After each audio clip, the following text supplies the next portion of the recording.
नी, और कितनी देर लगाएगी? तेरे बापू कब से बैठे हैं, अब ले आ खाना। बस लाई माँ। रजनी को खाना लाता देखकर पिता किशन ने मुस्कुराहट से पूछा, अरे आज मेरी बिटिया ने क्या क्या बनाया है? बाबा, मैंने आपके लिए भिंडी की भुजिया बनाई है और सूखे आलू भी। फिर तो आज मैं पेट भर कर रोटी खाऊंगा।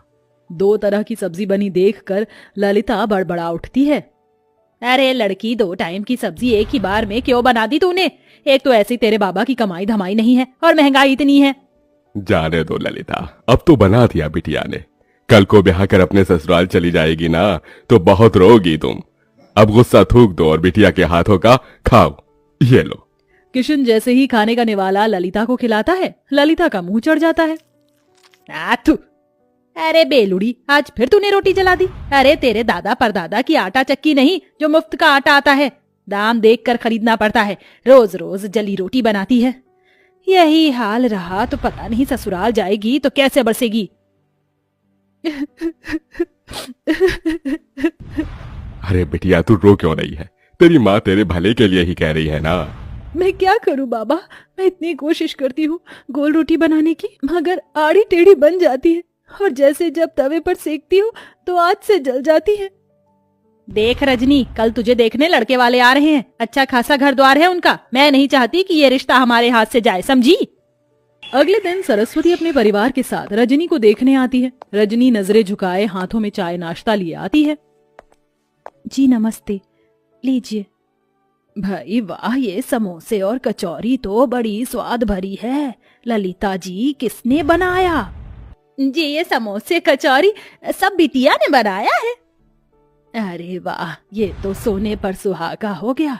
रूप की धनी तो है ही, खाना बनाने में तो हलवाई जैसा हाथ पाया है। अब तो आप शहनाई बजाने में देर मत कीजिए। मुझे अपने शुभम के लिए आपकी रजनी पसंद है।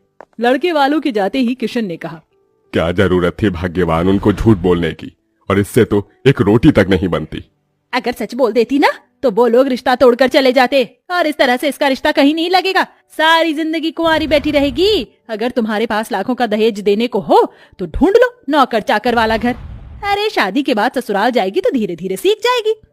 थोड़े दिन में रजनी ब्याह कर ससुराल आती है, जहाँ जेठानी चंद्रलेखा हुक्म चलाते हुए बोली, देवरानी जी, तो पहली रसोई में मटर पनीर की सब्जी, छोले और मीठे में खीर बनाना, और पूरी की जगह पर रोटी बनाना।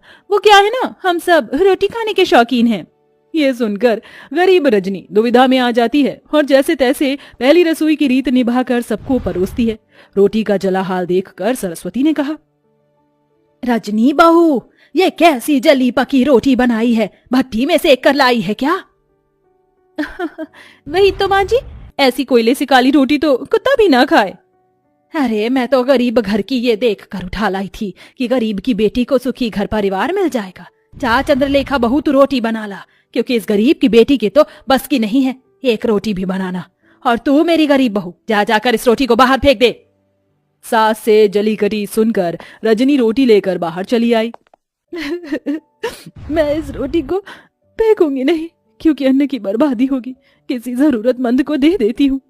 तभी एक उम्रदार बुढ़िया उसके पास चलकर आई। बेटी, रोटी खिला दो, बहुत भूखी हूँ। ये लो अम्मा, क्षमा करना, रोटी जरा जली हुई है और मेरे पास कोई सब्जी भी नहीं। मेरी पोटली में गुड़ है, उससे खा लूंगी। बुढ़िया हबड़ हबड़ कर रोटी खाने लगती है। तभी रजनी का परेशान चेहरा देखकर वो पूछती है, बेटिया तुम परेशान क्यों हो? अम्मा, मेरी लाख कोशिश करने के बाद भी मुझसे गोल और अच्छी रोटी नहीं बनती। मेरी जेठानी अच्छा खाना बनाती है, इसलिए रसोई पर एक अकेली उनका अधिकार जमा है।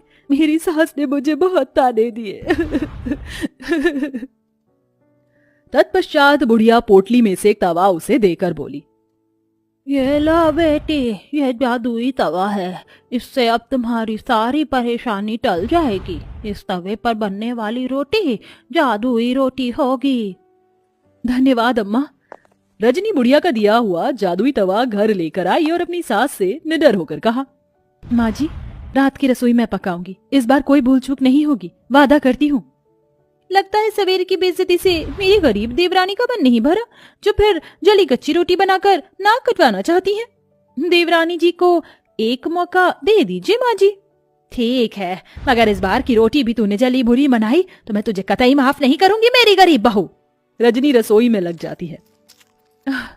सब्जी तो बन गई, अब फटाफट से रोटी बनाती हूँ। रजनी जैसे ही चूल्हे पर तवा चढ़ाती वह खरे सोने के समान चमचमाने लगता है। वह टेढ़ी मेढ़ी रोटी बेलकर तवे पर जैसे ही डालती है, रोटी जादू से एकदम गोल आकार की बन जाती है। अरे वाह, पहली बार मेरी रोटी एकदम गोल और प्यारी बनी है।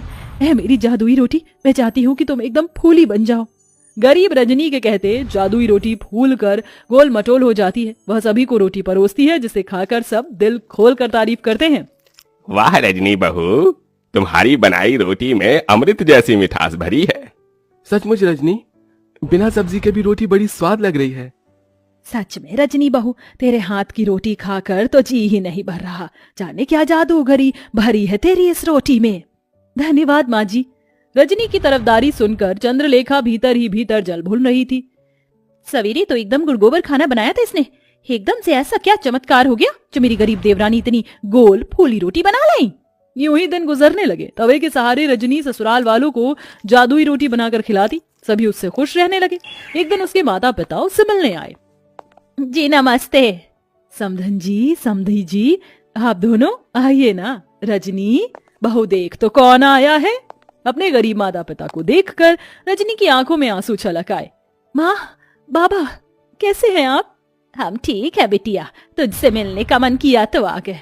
तुझे सुखी देखकर अच्छा लगा, अब चलते हैं। अरे ऐसे कैसे आए हैं, तो अपनी बेटी के हाथों की रोटी खाकर जाइएगा। रजनी रसोई में आकर रोटी बनाने में लग जाती है। आज मौका अच्छा है, जाकर देखती हूँ ये माजरा क्या है। चंद्रलेखा बहू, कहाँ चल दी? जाकर हल्दीराम से मिठाई समोसे ले आओ।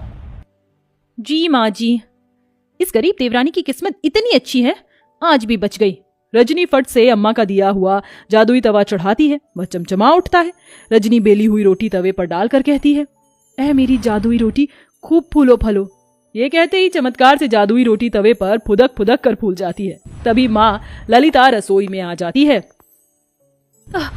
माँ, तुमने मेरी जान निकाल दी। अरे वाह रजनी, तू तो बड़ी अच्छी रोटी बनाने लगी। तभी जादुई रोटी खुद पर इतराई और कहा, वो तो बनी ही थी, हम जादुई रोटी जो है। ये रोटी बोल रही है? हाँ माँ, क्योंकि ये सब जादुई अनोखी रोटी हैं। रजनी अपनी माँ को बूढ़ी अम्मा के बारे में सब बताती है, जिसे रसोई के बाहर कान लगाए खड़ी उसकी जेठानी चंद्रलेखा सुन लेती है। अच्छा जी, मेरी गरीब देवरानी की बनाई रोटी जादुई है, अब तो इसका पर्दाफाश मैं करूंगी। हाँ। चंद्रलेखा एक आदमी को पैसे देती, जो भिखारी का भेष धरे उसके दरवाजे पर आता है। बहन, 2 रोटी खिला दो, भूख लगी है, दया करो। रजनी को उस पर दया आ जाती है। ठीक है भैया, जरा देर ठहरो, मैं रोटी लाती हूँ। रजनी रसोई में आकर रोटी बनाती है। जल्दी जल्दी से रोटी बेलकर तवे पर डालती हूँ। वो बेचारा भिखारी कितना भूखा था। चलो मेरे प्यारे तवे, जल्दी से मुझे जादुई रोटी बनाकर दे दो। इतने में चंद्रलेखा सरस्वती को लेकर रसोई में आ जाती है, जहाँ बेलन खुद ही चल रहा था और जादुई रोटी अपने आप ही बन रही थी। देखा सासू माँ, मेरी ये गरीब देवरानी जादूगरी जानती है। पता नहीं क्या टोना टोटका कर रही है, जो रोटी खुद ही बन रही है। नहीं नहीं माँ जी, जेठानी जी मुझ पर झूठा दोष लगा रही है, ये सच नहीं है। अरे मैं जो आंखों देखी देखूंगी उसे ही तो सच मानूंगी ना। रजनी बहू, तू डायन तो नहीं? नहीं माँ जी।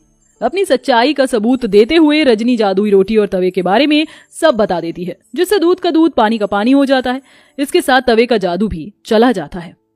चंद्रलेखा बहू, तुमने जलन और बैर में रजनी बहू को गलत दिखाया, और रजनी बहू तो क्या हुआ जो इस तवे का जादू चला गया। अब तुम्हें रोटी बनाना तुम्हारी सास सिखाएगी। माँ जी। रजनी रोते हुए अपनी सास के गले लग जाती है और बड़े चाव से ना केवल रोटी बनाना बल्कि सब कुछ बनाना सीख लेती है।